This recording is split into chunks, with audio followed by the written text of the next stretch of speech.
Hi, I'm Brett Holden, and welcome to the Brett Zone. And I'm here with, well, now the Pittsburgh Penguins, Steve Macintyre. Thanks for being on the show. Thanks a lot. Well, my first question is, growing up in Brock, Saskatchewan, who was your favorite sports team? Well, growing up in the 80s and 90s, I think safe to say it was the Oilers teams back in those days. It was that was our teams we cheered for and enjoyed watching. Who do you think has the best accuracy on the Oilers? As far as shooting? Yeah. I'd have to say probably Eberle. Jordan Eberle's pretty accurate, and he doesn't miss the net a whole lot, and he knows where the puck's going. Who was your idol growing up? Growing up watching the Oilers, I think all of the Oilers, Mark Messier, Wayne Gretzky, Yari Curry, Esta Tikkanen, Kelly Buckberg, Kevin Lowe, all those guys, Paul Coffey. I didn't really have one particular guy. I think it was just I enjoyed watching the hard-working guys, and with the style I play now. Looking back, I think it was Marty McSorley. That kind of player. He worked hard. He didn't have a whole lot of talent, but he worked himself into a job and did well with the teams.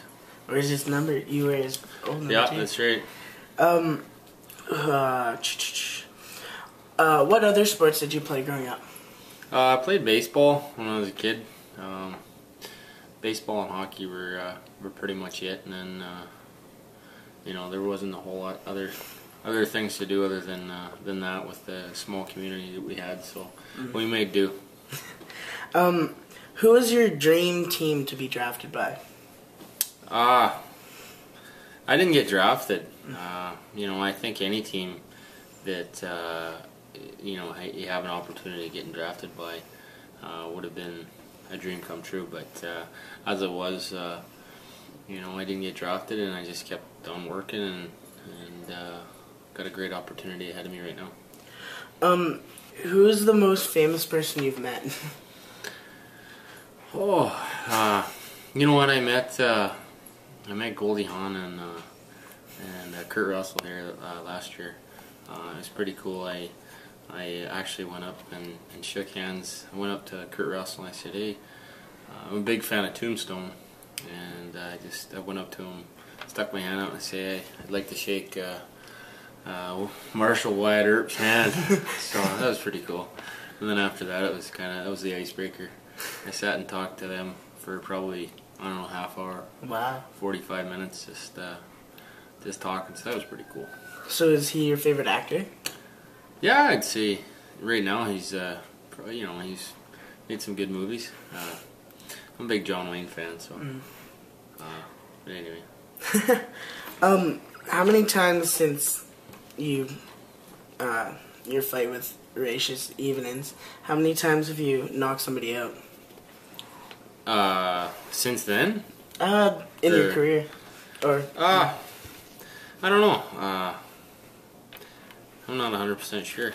I've I obviously you don't want to go in and hurt anybody like that, but you want to make sure that you make a statement, and you don't want them thinking that round 2 is going to be any easier, so you go in there and try to make sure you make a statement in round 1. Who do you think is the most underrated NHL player in the NHL? There's a lot of them.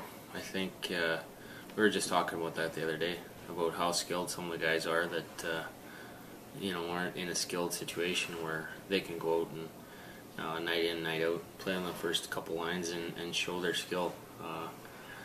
I think the guys that, there's a reason why they're there, but when it comes down to it, a lot of the guys they wouldn't be here if they didn't have some sort of skill. But I don't know, to really put one guy, I think Jonesy actually is, he works hard, but he's actually got more skill than a lot of people may think.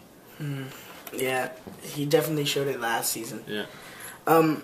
Were you friends, getting on more of a downside, were you friends or buddies with any of the guys that passed away this off season or were on the plane in Russia?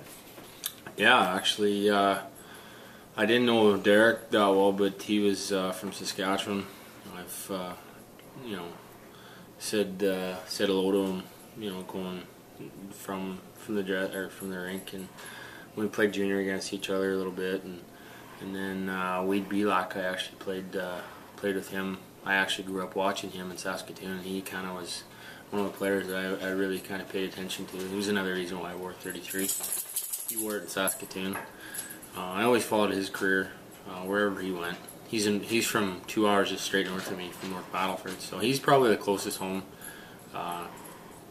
Like I said, he was a tremendous guy, and it was such a devastating thing to hear about his death, and that one kind of hit home. I did fight with him in Florida when I was there, and afterwards he actually broke my helmet. He hit me so hard, and I got him to sign it. So that was pretty cool. But some of the writing, I don't know what happened, but some of the writing on the helmet, it got rubbed off. But I actually got it upstairs, and that was pretty cool. But and then I actually my first year in my first year in Saskatoon, I had Brad McCrimmon as a coach, and Brad's he grew up 14 miles from home, straight north of us, and in Plenty, Saskatchewan, and that hit home too. He was quite a bit older than I was, but you watched his career and the way he battled and played, and then obviously being one of the coaches I had growing up, that one hit hard too. I always kind of kept in touch with him when he was in Detroit, and I was the last few years, and then then I just very briefly met Carl Strashens. He was in Florida as well when I was there, and he was in Dallas, and I always said hello, to him when we were passing through. But it's unfortunate what happened. Obviously the whole hockey world has just been turned upside down this summer. With the unfortunate incidents that have occurred. So it's kind of been tough. But like I said, Belak and McCrimmon are the two guys that I was kind of close with and knew them personally, and being from Saskatchewan, it hits home a little harder. Bob Bugard as well, he's from Saskatchewan too, so it's unfortunate. For sure, it's been a horrible year for hockey. Do you have any advice for kids? It's just as far as all around, just have fun. Whatever if you're playing hockey or if you're playing tiddlywinks, have fun, having fun doing it. There's not much point in doing it. Enjoy being a kid. What do you do in the off season that would surprise us aside from hunting? I went to South Africa. Oh, wow. That was pretty cool. A lot of people they get the hunting season mixed up. Hunting season and hockey season kind of coincide with each other. So, but yeah, and we got to go to South Africa, and that was the first time I was overseas, so that was pretty cool. But I do like to rope. I try to team rope in the summertime with my buddy up in Marythorpe. I got to one rodeo this year, one roping, so that was kind of fun. But other than that, just enjoy hanging out with the family and being a dad. That's really cool. Yeah. And one last thing, it's become kind of famous around Edmonton and almost the hockey world. If you wouldn't mind doing your Bubbles impression. You guys should know who Bubbles is. I don't know if that's the most. It's the best show for kids your age to be watching. We saw it on I saw it on the Ask an Oiler. Oh yeah. Yeah.